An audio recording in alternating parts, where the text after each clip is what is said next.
Hi, I'm Dave Wallace, and you're listening to the Audio Description Narrators of America Know Your Narrator series. Today, we're very happy to have Antonio Pavlovich. He is the Executive Director of the Center for Audio Description and also promotes the accessibility of culture for people with disabilities. He works as both an editor and a director of audio descriptions. Thanks for joining us, Antonio. Thank you for inviting me. Let's start by asking what you love about audio description. It gives visually impaired people a full picture of a movie. Before I even heard about audio description, I used to watch films with help of online scripts. Audio description gives you an opportunity to enjoy every movie or every TV show, every theater play as full as you can as a blind person. What a great answer. Thanks for that. One of the things that I was very excited to ask you about, if we could change direction, is the difference between USA and UK standards in audio description. Since you're familiar with both, could you give some examples of some similarities or differences between the two? Written standards, the standards are similar, but in practice, UK tend to more describe people, description of clothing, what are they wearing. It gets into the details, and US audio description is more focused on actions or describing what are people doing. For example, I've listened to Harry Potter UK audio described and US audio described, and in the beginning, when Professor Dumbledore comes to the private drive, in UK, it's much more precisely described how he looks, and in US audio description, it's more like what he does and what happens on the picture than this descriptive detail. But in general view, they are similar. Like for example, Russian audio description, I've read the standards of theirs also, but I think also it's my opinion, and it's maybe subjective, but I think that UK goes to the width, and if you know what I mean, and US goes to the point of what is described. In each of these examples, it sounds like that subjective difference might really be based on the culture of the people, the audience. Is that true? Is it a cultural decision that people are used to a certain way, and that's what they expect? Maybe, but maybe it's the work of certain audio describer that does the audio description, certain audio descriptions. So there are not plenty of audio describers that write text of audio descriptions. I've come upon 5 or 6 names while I was listening to the movies and TV shows. Like myself, when I work as an editor of or director of audio description, I have my ways to do something, and I think it's not just the audience, but more the narrator or the writer that writes the audio description. Oh, that's great. Personally, in your experience, both as a consumer of audio description and also a creator of audio description, do you find a middle ground between UK and USA standards as far as I try to optimize the UK and US standards.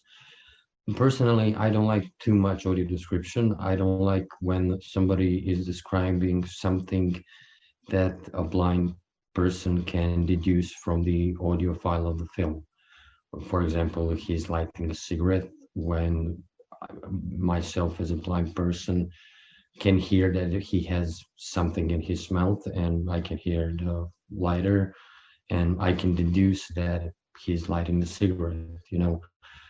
But in general, I try to mix both of them because not the old blind person visualize the movie or the audio that they get from the film. Can you name an example in your professional experience of a challenge that you faced with audio description that you're really proud of how you overcame it? I think the genres of the film, for example, comedy or horror, is more difficult to describe than the, I don't know, action film or some drama film. Outside the audio descriptions, here in Croatia, the challenges are really, really big.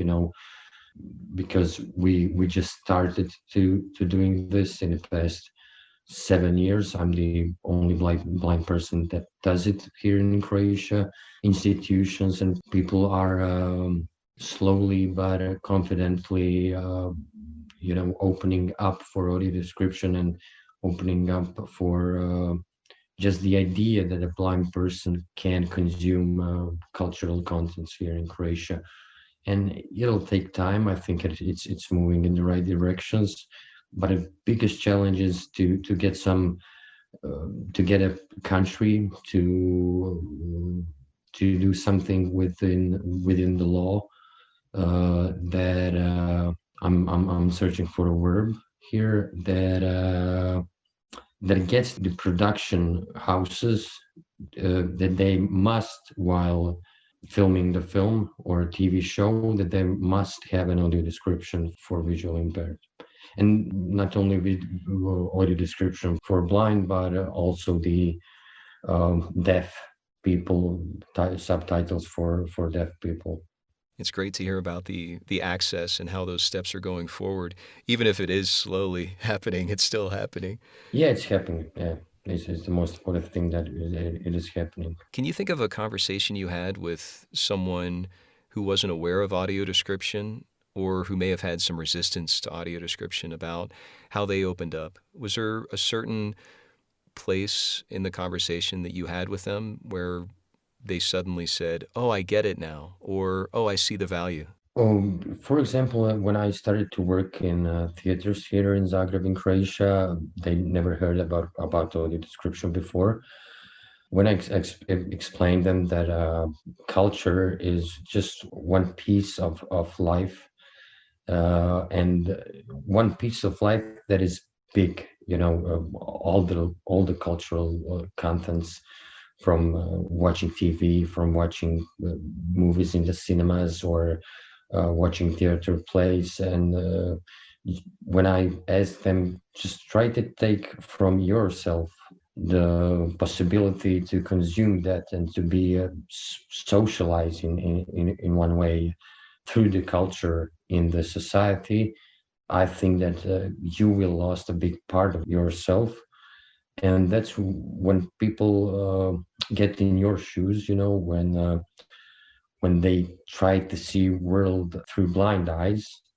That's the turning point, that they say, oh yeah, really, you have a good point.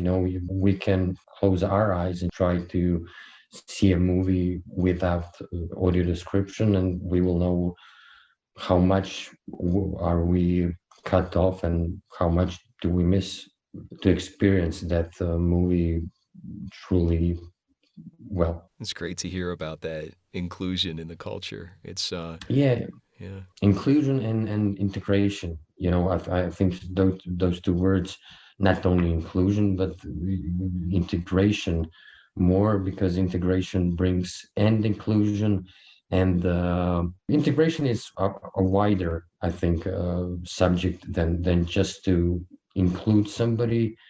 You integrate them into the society. Not only you describe the film with inclusion, but you integrate them into the bigger society, with the public that can consume that film like everybody else. It's great to know the difference between inclusion and integration. I think sometimes, at least in American audiences, those words might be interchangeable, and I think you've made it clear the difference.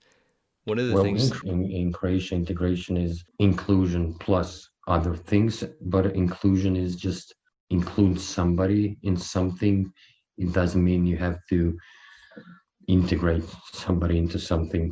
It's just in Croatian language maybe, but we make a difference here.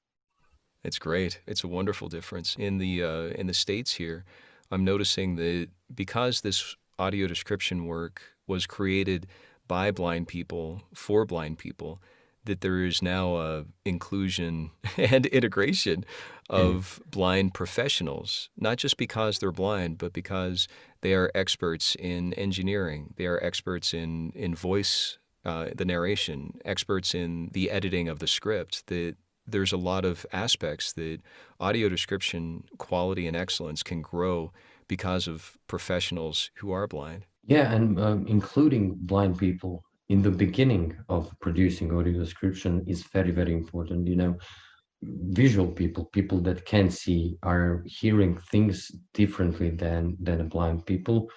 We can deduce more from the audio file of the film that some audio describer that does audio description uh, thinks a blind people can deduce.